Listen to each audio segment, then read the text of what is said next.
All right, everyone in Year 6, we have got a test on Monday and we are assessing these two learning intentions to recognise the properties of prime, composite, square and triangular numbers and to solve problems involving all four operations with whole numbers. This is our criteria sheet, so this is what we are aiming for to get a C, and we will have opportunities for extension within that test. Stay tuned for the rest of the video. I'm going to go over and revise a couple of these concepts so that you are fresh and ready for Monday. All right, the first one here is we're solving problems involving addition. So we always start with our ones house over here. So our number is 55,383 plus 96,734. We're going to start in the ones house, which is 3 plus 4. 3 plus 4 is 7. 8 plus 3 is 11. 7 plus 3 is 10. Adding one more, because I had to carry that across, and you can still see that it still looks like 11. So 10 and adding one more is 11. I'm going to add my one of the tens, or one of the hundreds, into the next column because it doesn't fit, and keep the other one below. 6 plus 5 plus 1, so 6 plus 6, I'm going to group those together, is 12. Again, I'm going to carry the one across to the next house and leave my 2 behind. Then I've got 9 plus 6, which is 15. And I can leave that one here.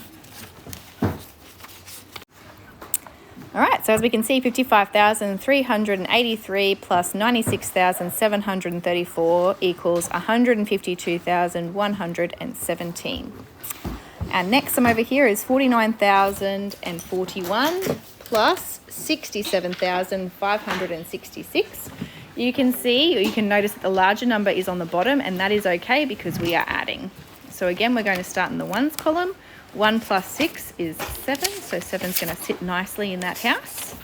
The next house, we're looking at 4 plus 6. I know that's a rainbow fact. 4 and 6 is going to equal 10. So I'm going to carry over my 1 and leave my 0 behind, and you can still see it looks like 10. The next one I'm looking at is 1 plus 0 plus 5. That's going to equal 6. My next house is 9 plus 7. I like to think of it as 10 plus 6 or 10 plus 7 minus 1.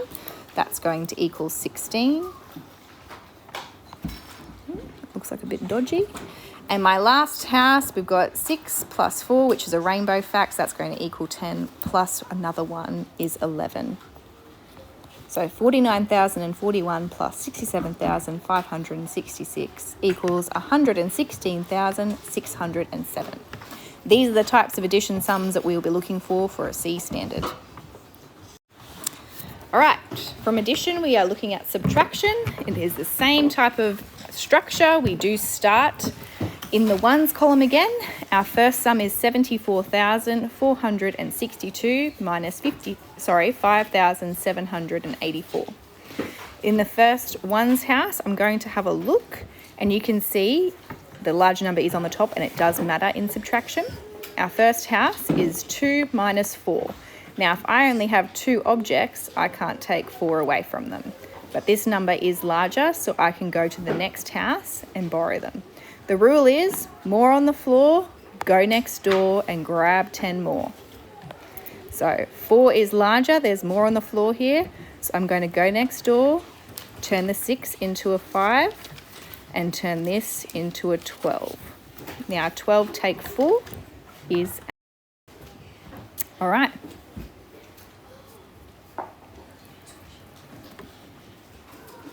The next one is 5 minus 8.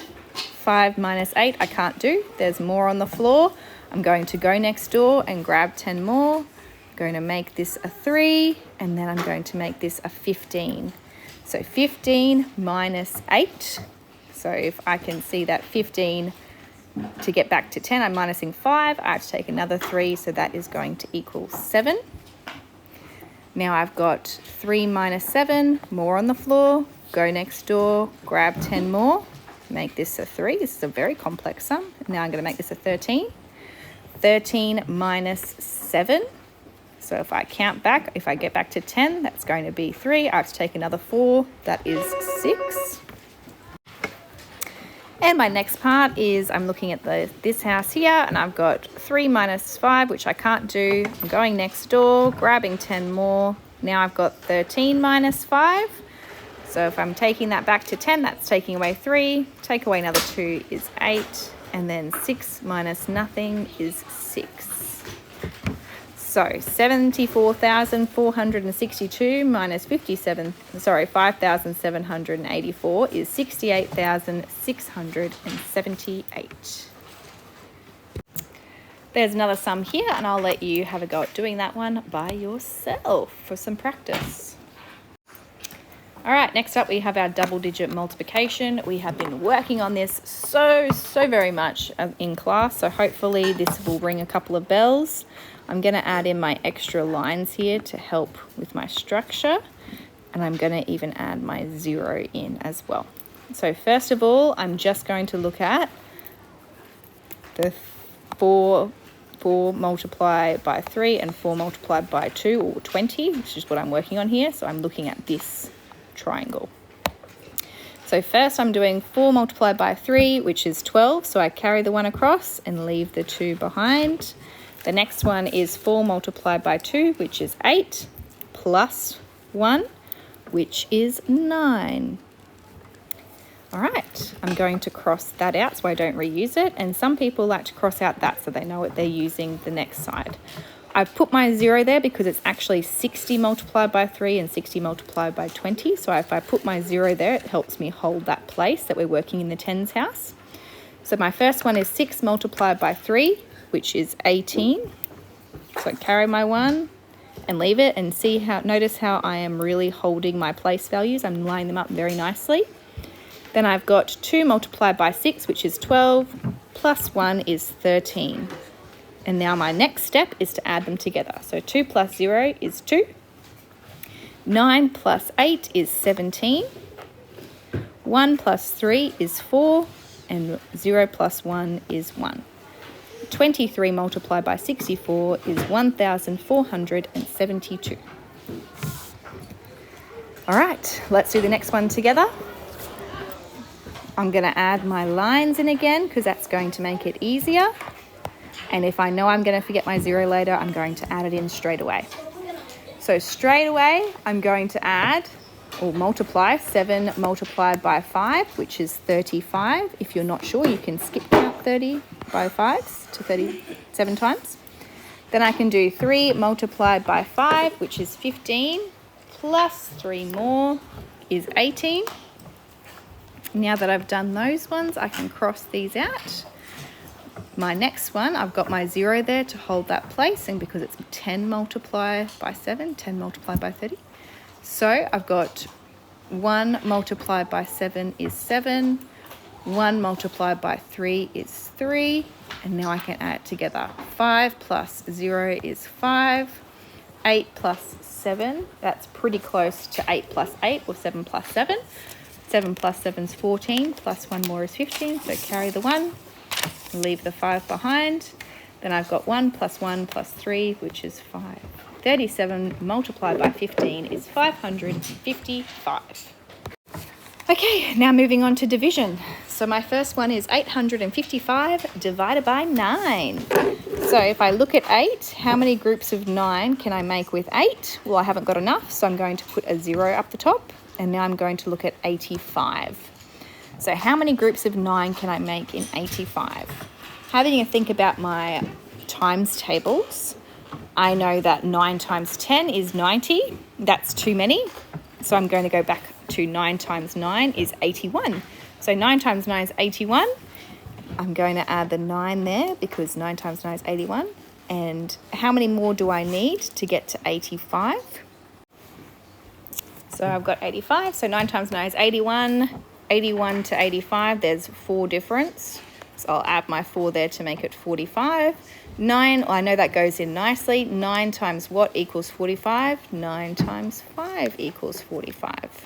So 855 divided by 9 is 95. If you don't know your 9 times tables, you can always list out all of the multiples to help you. The next one is 528 divided by 6. So how many groups of 6 can I make with 5? 0. How many groups of 6 can I make with 52? So if I think about my times table, 6 times 6 is 36, so it's going to be much bigger than that.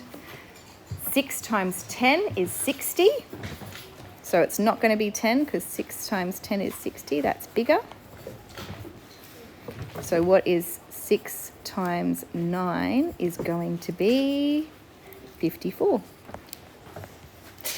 That's still too big. 6 times 8 equals 48. So it's going to be 8 here. So 6 times 8 is 48. How many more do I need to get to 52? I need 4 more. 2 to get to 50, 2 more to get to 52. Make that a 4 there. 6 times what equals 48? 6 times 8 equals 48, so I'm going to put 8 here. So 528 divided by 6 equals 88.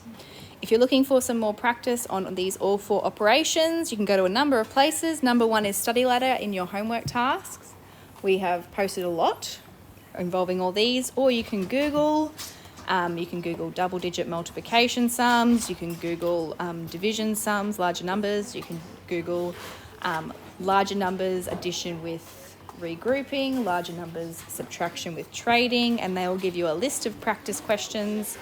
If you have anything you're not sure about, make sure you talk to your teacher. We have been going over these concepts for the last 3 or 4 weeks. The last part I wanted to just review to everyone is square numbers, triangular numbers, prime and composite. For a number to be a square number, it has to create a square in an array. So if I was to visually display that number, it would create a square. And those are numbers that are multiplied by themselves. So if I'm going to do 1 squared or 1 times 1, that's going to sit in a square. 2 squared or 2 times 2 will give me 4. 4 is a squared number because I can arrange it in a square. Any number multiplied by itself. The product of 52 multiplied by 52 is going to equal a square number. So whatever, it's kind of like area, your length and width is the same.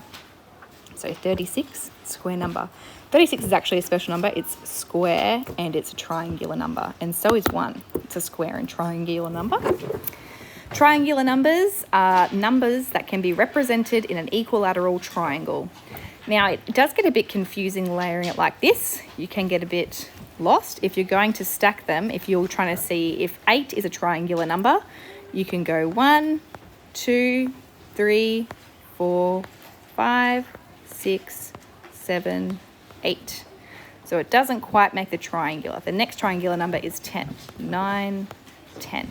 You can see that staircase type of pattern, and it is making an equilateral triangle because the sides are all the same. It's 4 by 4 by 4. All right.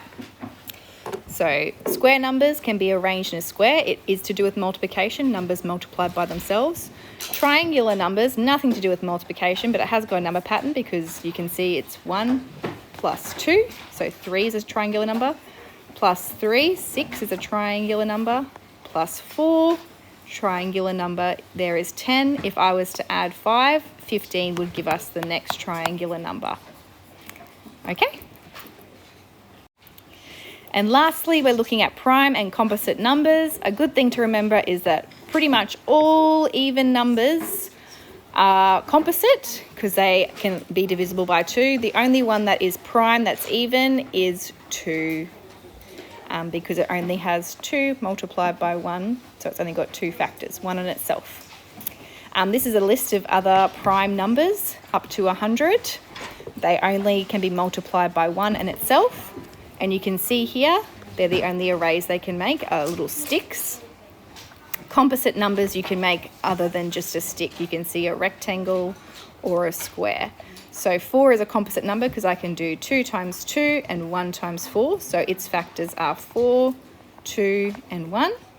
6 is a composite number because its factors are 6, 1, 2, and 3. 5 is a prime number because I can only do 5 multiplied by 1. So a number is either prime or composite. It can't be both. Triangular and square numbers, they can either be triangular or square. They can be both triangular and square, like 36 and 1. They are triangular and square numbers. Or they can be neither, like 5. It is not triangular and it's not a square number. But 5 is a prime number. So it has to be one of these. It can either or, neither or both for triangular and square numbers. If you have any questions, please make sure you ask. We have been going over this for the last 3 or 4 weeks in class. Just make sure if you're not sure, we have that test on Monday. We will revise everything before we do it. Watch this video, do study ladder, ask questions.